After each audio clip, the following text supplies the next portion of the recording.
120여 년 전, 동방의 작은 나라 조선 땅에 말씀의 능력이 임했다.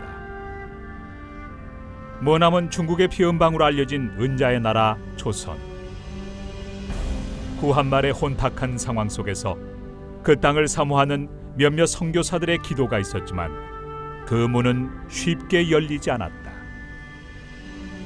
조선의 영혼을 깨우는 말씀의 역사, 그것은 오히려 한반도 바깥에서 먼저 시작되었다.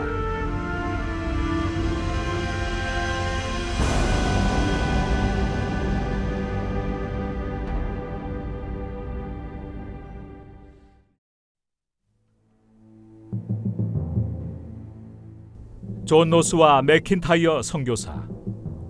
극단적인 쇄국 정책으로 인해 조선 땅으로 들어올 수 없었던 이들은 중국의 만주, 심양 등지에 살고 있는 조선인들을 대상으로 전도를 시작했다.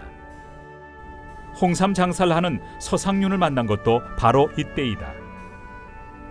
로스를 통해 예수를 영접하게 된 서상륜은 이응찬, 백홍준, 이성하 등과 함께 로스를 도와 신약 성경을 낙곤으로 번역하는 사역에 동참하게 되고 1882년 처음으로 누가복음을 번역한 예수 선교 누가복음 전서를 펴내기에 이른다. 이것은 조선 땅에 최초의 선교사가 들어오기 3년 전의 일이었다. 그리고 1887년 마침내 최초의 완역 신약 성경 예수 선교 전서가 번역되기에 이른다. 한편 일본에서도 유학생 이수정을 중심으로 성경 번역이 이루어져 1885년 마가복음을 번역한 신약 마가전 복음서 언해가 나오게 되고 한반도 최초의 개신교 선교사인 언더우드와 아펜젤러가 바로 이 복음서를 들고 조선에 첫 발을 내딛게 된다. 이렇게 외국인 선교사들이 본격적으로 사역을 펼치기도 전에 한글 성경은 이미 여러 사람의 헌신에 의해 널리 보급되어 읽히게 되었고 한반도 초기 선교의 가장 강력한 원동력이 되었음은 말할 것도 없다.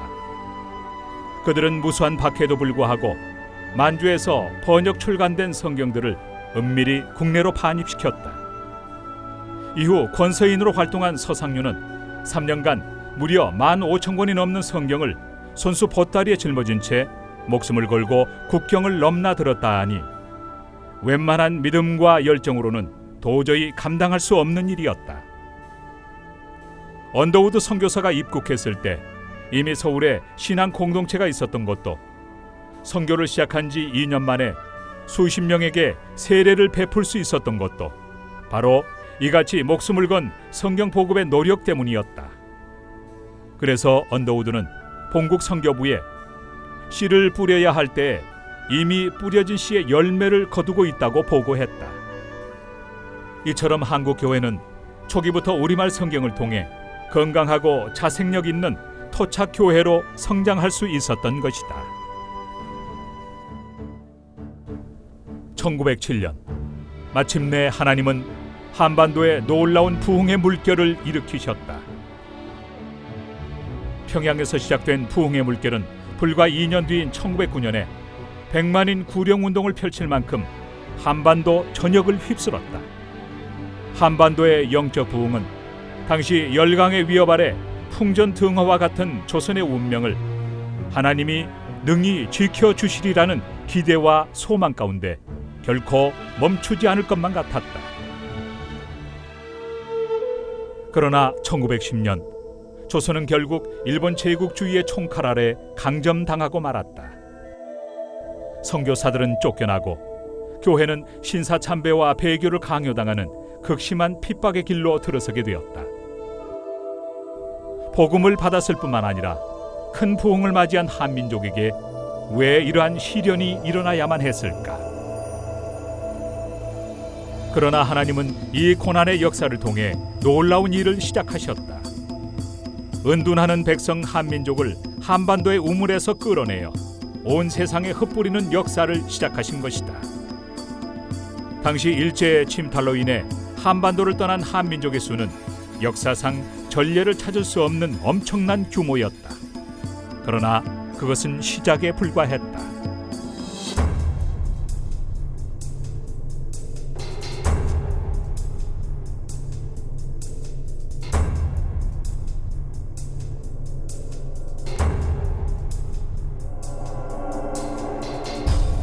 해방 이후에도 한반도는 정치 사회적 혼란과 6.25라는 동족 상잔의 비극을 겪으면서 민족의 대이동이 가속되었다. 남북의 분단 이후 군사 독재와 베트남 전쟁의 상황 속에서 북미주 이민의 물결, 간호사와 광부들의 유럽 진출, 중남미 농업 이민, 원양어업과 해외 투자, 중동 건설, 해외여행 자유화의 물결을 타고 일어난 대규모 유학과 어학 연수, 그리고 최근의 동남아 은퇴 이민에 이르기까지 실로 지난 100년은 한민족 분산의 시기였다.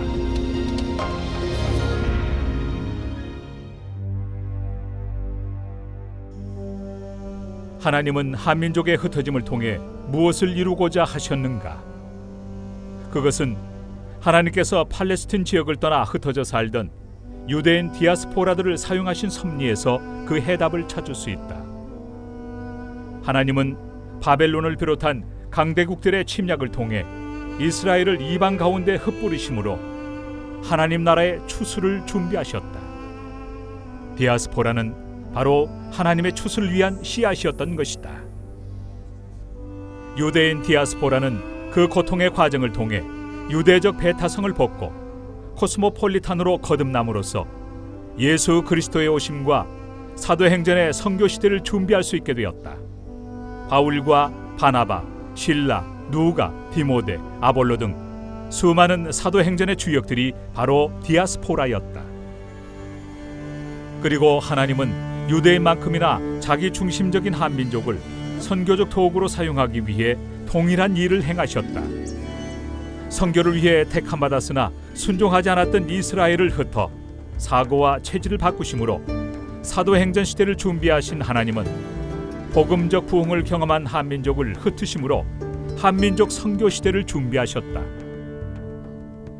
바울과 바나바 등 초대교회 선교사들이 가는 곳마다 유대인 디아스포라 네트워크가 선교의 교두보 역할을 감당했던 것처럼 지구촌 곳곳에 형성된 한인 디아스포라 네트워크는 1970년대 이후 지속되고 있는 한민족 선교 부흥을 예비하신 하나님의 보석이었다.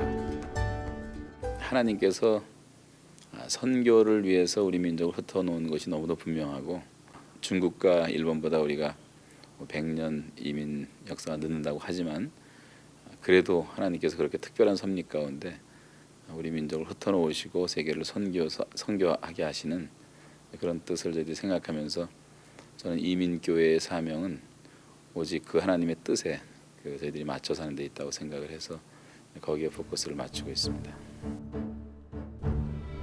2000년 전 사도행전의 주역이 유대인 디아스포라였듯이 이제 신사도행전의 역사를 위해 한인 디아스포라가 쓰임받을 때이다.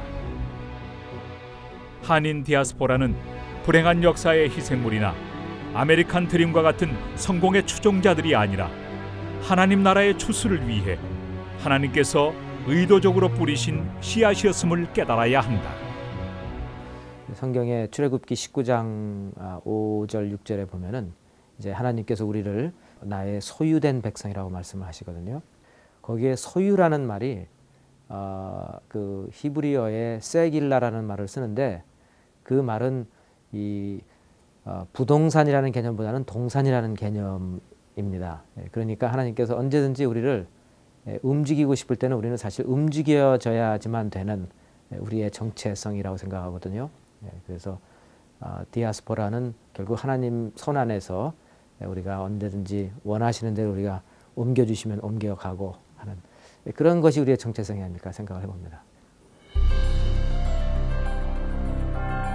현재 아시아와 남미 등 비서구 지역의 교회들은 오랫동안 선교의 대상이었지만 이젠 선교의 새로운 동반자로서 역할을 확대해 나가고 있다. 선교의 마지막 세기로 예견되는 21세기 선교의 주역은 누구일까? 하나님은 지난 한 세기 동안 한국을 비롯한 많은 비서구 교회에 놀라운 부흥을 일으키셨고 이제 그들을 통해 하나님 나라의 추수를 이루기 원하신다. It is a unique opportunity at this point in time for the Korean diaspora church and Christians who are already located all around the world to engage in the Bible translation ministry with a particular focus on Vision 2025. Together we can look at the remaining needs, the remaining people groups that still don't have scriptures in their own language, and make this a priority for the Korean church. 지금도 전 세계 2천여 종족은 아직 단 한 줄도 자기네 말로 기록된 하나님의 말씀을 가지고 있지 않다. 그들이 얼마나 더 기다려야 하는가?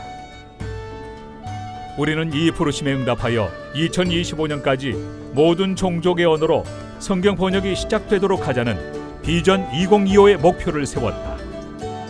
그리고 이미 이 부르심을 위해 달리고 있는 디아스포라들이 있다.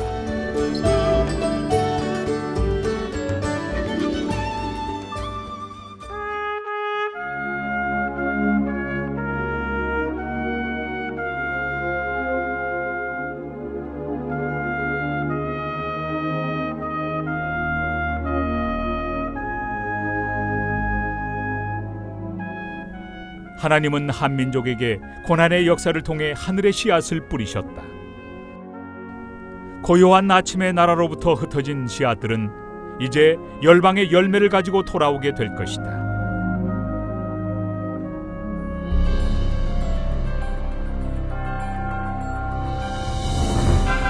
선교의 마지막 때를 향한 하나님의 애타는 부르심에 누가 나서야 할까? 그것은 바로 이때를 위해 하나님께서 뿌리신 복음의 씨앗, 한인 디아스포라들이다. 한인 디아스포라여, 하늘의 씨앗이 되어 역사의 생명을 이어가라.